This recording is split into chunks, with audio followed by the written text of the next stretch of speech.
Hey friends, Jeffrey here with Your Authentic You and the Authentication Process. Today, this blog that I wrote here has to do with the top five ways your memories can hold you back from progressing in life. And it's really interesting because I've been studying quite a bit here lately on the different aspects of neurology and quantum physics and just different things that have to do with how we are made up as human beings, and what really are the true things that keep us stale and stagnant in where we're at.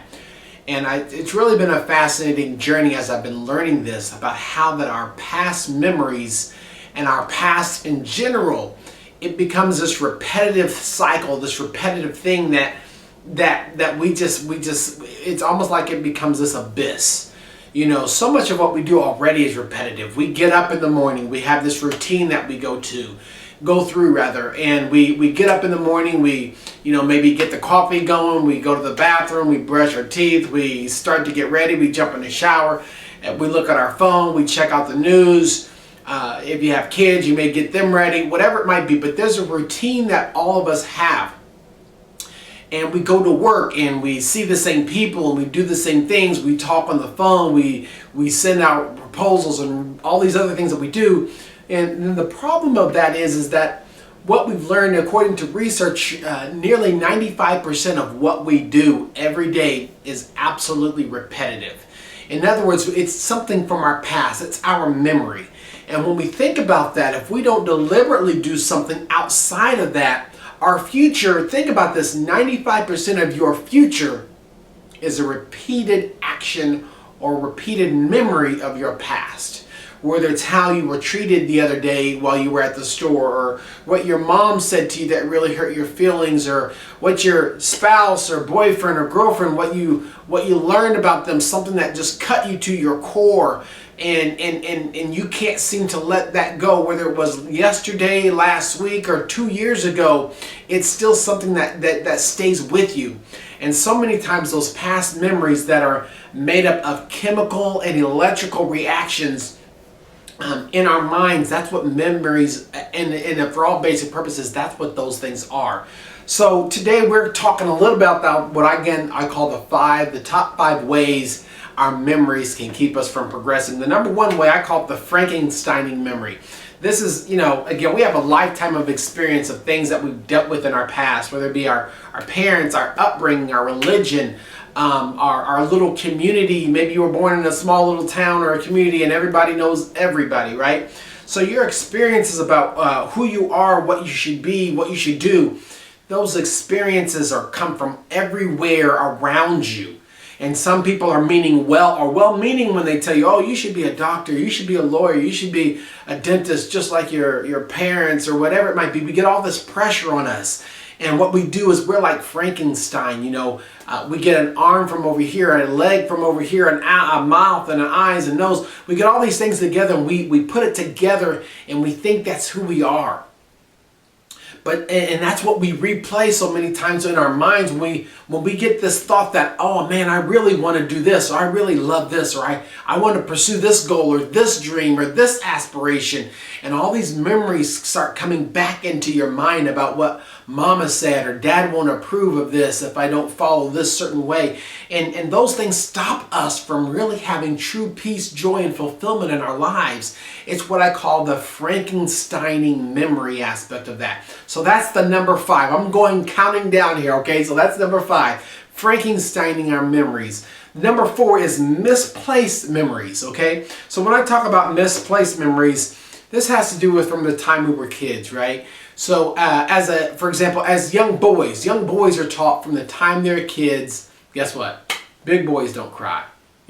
Toughen up, be a man.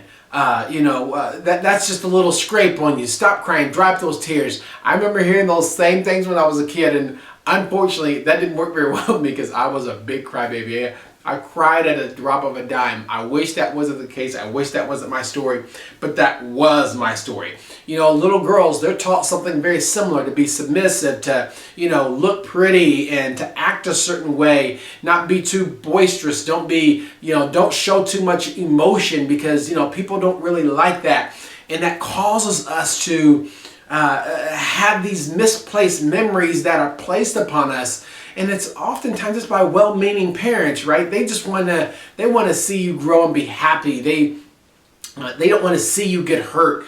And so therefore they tell you all these things in hopes that they can avoid pain in your life, avoid resistance in your life. And one of the things we've all learned is that resistance is the only thing that actually makes us stronger. You know, if you're wanting to work out, if you're trying to lose weight, if you want to be healthier, it's only through dealing with and going through resistance in some level.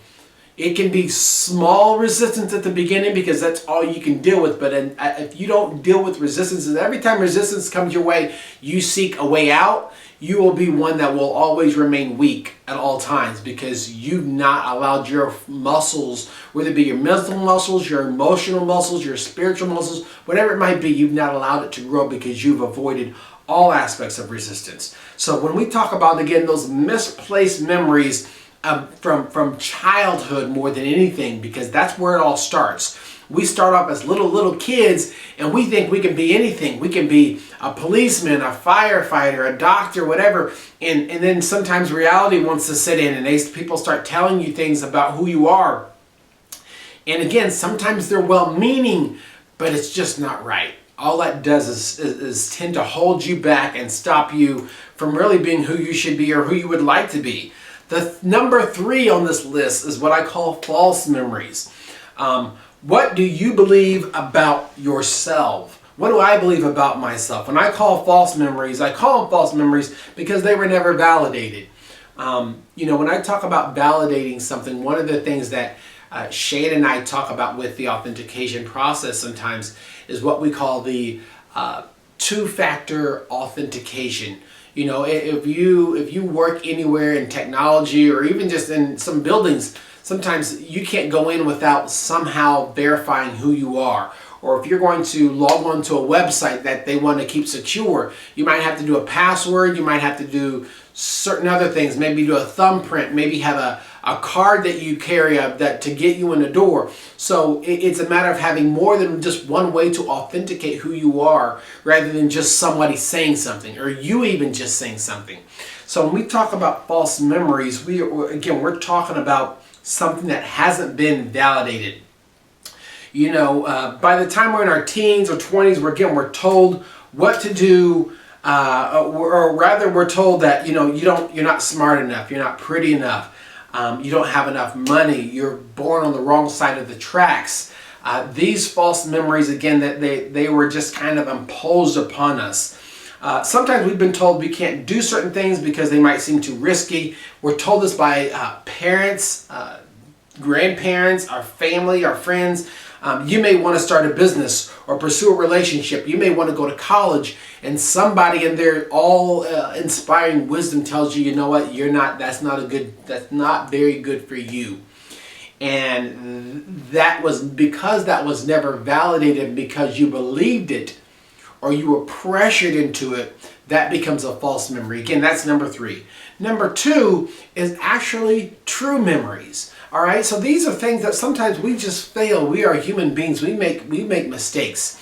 You know, you may have done something that got you fired from a job. You may have been divorced because of infidelity or something that you just know that, man, you messed up. All right. You may have yelled at your kids or done something, just overreacted in a situation, and you feel bad about it. And guess what? That's okay. But the whole point of that is you need to have enough maturity to, number 1, ask forgiveness of that person that you have offended or hurt. And you have to allow them that time to deal with that. Okay?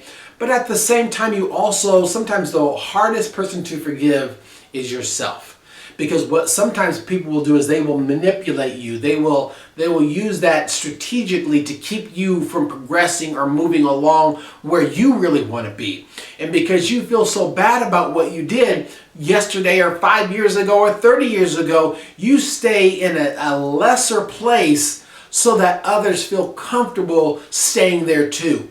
So it's one thing if you just wanted to go, but because you want to go a little bit higher, you want to progress, others feel a little insecure because guess what? Now you're doing something with your life. So they want to try to put something on you to slow you down and to cause you to stay where you're at. So again, sometimes they are true memories, but again, you've got to push past that, my friend. You've got to just say, you know what, I'm asking you for honest, genuine forgiveness, but at the same time, you've got to forgive yourself, and you can't let people hold you captive because of condemnation and throw that on you because of something you've done in the past. So again, own up to it, confess to it, move on, and then the number one way in which your memories can hold you back, I call it memory addicts. And this has to do with the fact that when we have a memory, and I mentioned this, just kind of alluded this at the very beginning of this video, and that is our memories are actually made up of electrical and chemical impulses, and it creates a concoction, so to speak, in our minds and in our brains that's unique to that situation. So how you think and how you feel comprise your state of being. This is something I've learned again recently as I've been studying this, the aspect of neurology and quantum physics and who we are and how we think and how we truly can break from our old habits, right? So when it comes to being memory addicts, those chemical things that take place in our minds, they are just as powerful and just as strong as any drug out there, whether it's man-made or it's prescribed or it's something you get from a pharmacy, it doesn't matter. So when you think of all the opioids, you think of heroin, you think of LSD, things that crack cocaine, things that have torn people's lives apart and even killed them, our memories sometimes are just as powerful. And if you can't learn to break the habit of those dealing and replaying those memories in your mind, you can never allow for a future thought or dream to really replace that. You're spending all of your time and all of your energy on these memories, these chemical things. You can smell a certain smell, and that might make you think of something in the past. It could be bad or good. You might have a smell that comes across your nose and you think of grandma's house. You think of your mother's cooking who passed away. But for some of you, you smell a flower and you think of, it reminds you of your grandpa who died that you were so close to. Or you hear, a woman, for example, might get a whiff of a perfume or cologne, and unfortunately she thinks of the guy that treated her bad.